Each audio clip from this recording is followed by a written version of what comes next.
Welcome to this week's edition of Outdoors Online, a weekly webcast produced by the North Dakota Game and Fish Department. I'm your host, Mike Anderson. My guest this week is Jason Lee. Jason is in charge of the North Central District. Continuing our fishing reports this week, Jason, you guys just finished your dissolved oxygen testing. How did your lakes fare this winter? Pretty good. Considering some of our lake levels are down in some lakes 2 to 3 feet, but we haven't seen a lot of snow this winter, so a lot of the lakes have been clear, and we're actually in good shape in the North Central District. We didn't find any lakes that had really low DO levels. Okay. You have Lake Audubon in your district. Let's focus on that lake. How are walleye populations in Lake Audubon? Really good. Our netting survey last summer showed a good number of 14 to 19-inch fish. When you're talking about keeper-sized fish, there's a bunch of younger ones coming up too, but it was a really busy place this winter. Got a lot of ice fishing activities, some good catches early on, so yeah, it looks good on Audubon. Okay. How about your northern pike in Audubon? Not a lot of northern pike in Audubon, but the ones that are out there are pretty good sized fish. We hear of some 12, 15, or even bigger than that fish caught out of Audubon. Okay. Smallmouth bass in Audubon? Yes, the smallmouth bass have done really well in Audubon in recent years. Anglers are kind of picking up on them and realizing they're a lot of fun to catch, and they can catch them. So a wide range of sizes, some bigger fish, and I know some folks will go out and fish walleyes for a little bit and want to catch something else after they're done, and they'll target smallmouth bass for a while. So okay, let's move on to your district lakes. Again, how are walleye populations in your district lakes? Good. We've got Coal Lake just east of Underwood is a fairly new walleye lake that's been popular this winter. Some other lakes in the district that showed good catches last summer: New Johns Lake, moving up north a bit, Clear Lake, Antelope Lake. Another good one was Hiddenwood Lake, south of McCody. Showed a good number of walleyes, so yeah, walleye numbers are looking good. Okay, how about northern pike? Northern pike, I would look at Buffalo Lodge Lake, McCody Lake, moving on down a bit, Long Lake, Strawberry Lake, Crooked Lake. That whole series of lakes north of Turtle Lake have good numbers of northern pike. So let's move on to your panfish lakes. Mm-hmm.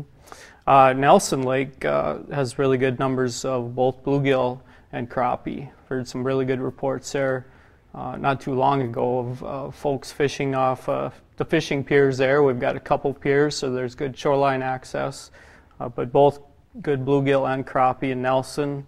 North of Hazen, we've got Harmony Lake that has a bunch of bluegill. And then up at Lake Metagoshi in the Turtle Mountains, that's kind of our best bluegill lake. And sure. Lake Nelson also has bass. Some of your other lakes have bass? Yeah, largemouth bass in Nelson Lake. That's our best bass lake. The bass are doing really well in there. Another lake or series of lakes that I point anglers to for smallmouth bass are the canal lakes. New Johns, East West Park, and Heckers. Plenty of bass in there, and they can provide some really good action. Sure. Any research projects or any tagging projects this year in your district? We have a creel survey going on Lake Audubon this year. We do it every third year. The survey starts the 15th of May and runs through the 15th of August, and then it'll continue on into the winter also. So we'll have summer creel clerks that we hire to work at the boat ramps to interview anglers when they come off the lake after they're done with the trip. It only takes a couple minutes, answer a few questions. They might measure some fish. But creel surveys provide us with some great information that we use for managing the fishery. And so I encourage folks to take a minute or two to do those. Sure. A lot of good information, Jason. Thank you. You bet. Thanks. Switching gears to the southwest part of the state, Jeff Hendrickson, Fisheries Supervisor down in the southwest. Jeff, your crews and you just finished up dissolved oxygen testing here not so long ago. How did your lakes fare this winter? Yeah, our lakes are pretty good considering that we're low on water levels, 3 to 4 feet low on most of our lakes in the southwest. We only had one lake that pretty sure we're going to have a winter kill. That would be Spring Lake in Bowman County. Okay. You have a lot of different fish species in your district. I want to go over those one by one. Let's talk about walleyes first. Walleyes, good populations of walleye in Bowman-Haley, Hart Butte, Patterson Lake, as always, and also Indian Creek. We have a couple of smaller lakes, Odland Dam and Raleigh Reservoir, that have walleye in them now too. Okay, let's move on to northern pike. Northern pike are good in all the reservoirs again, Bowman-Haley, Hart Butte, Patterson Lake. Probably our best population in northern is in Kalina Dam, and that's a pretty nice population of northerns there. They're doing well. Okay. Larson Lake is a small lake that has a good northern population in Hettinger County. Okay. You have a few lakes that have trout? Oh yeah, we have a lot of lakes that have trout, and most of our trout are put and take, meaning we put them in the spring, and most of them don't survive through the following winter, or summer or winter. And but they're pretty standard. We got Sheep Creek, which do have bigger trout in Sheep Creek. Dickinson Dike, Camel's Hump Lake. Okay. Mott Watershed, there's a lot of trout fisheries in the Southwest. Okay. How about panfish? I know you have panfish in your district. We got panfish, really good populations of largemouth bass and bluegill in several lakes in Southwest North Dakota.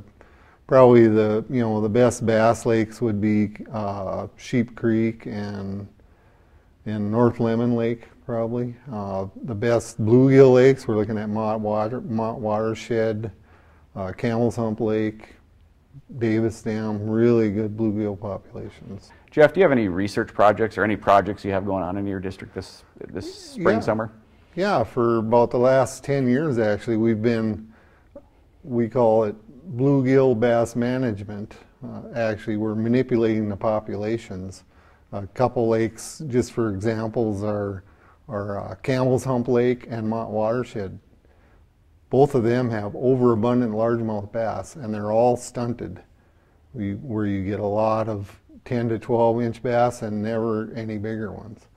So we've removed about 3,000 from Mott Watershed and about 4,000 from Camel's Hump Lake in the last 5 years. Wow. And now we're starting to get some bigger largemouth bass. And not only has it helped them, but the bluegill are becoming more abundant. Sure. And in both of those lakes have nice bluegill populations to start with. Now we're seeing very high catch rates of like 8-inch plus bluegill, which is very good. Wow. And the other example on the other end of the spectrum is we've been removing bluegill from Sheep Creek for quite a few years because they're overabundant and stunted there. And that has a really nice bass population, but we're also, lately in some years, we're seeing, nicer bluegills now too, just because we've been removing them from there. A lot of good information, Jeff. Yeah. Thank you. Fishing licenses for the 2018-19 season can be purchased online at the Game and Fish Department's website at gf.nd.gov or at licensing vendors that are linked to the department's online licensing system. Licenses may also be purchased by calling the department's instant licensing telephone number at 800-406-6409. Anglers are reminded that new fishing licenses are required April 1st. For fisheries biologist Jeff Hendrickson, Jason Lee, and the rest of the staff here at the Game and Fish Department, thanks for joining us for this week's Outdoors Online. We'll see you again next week.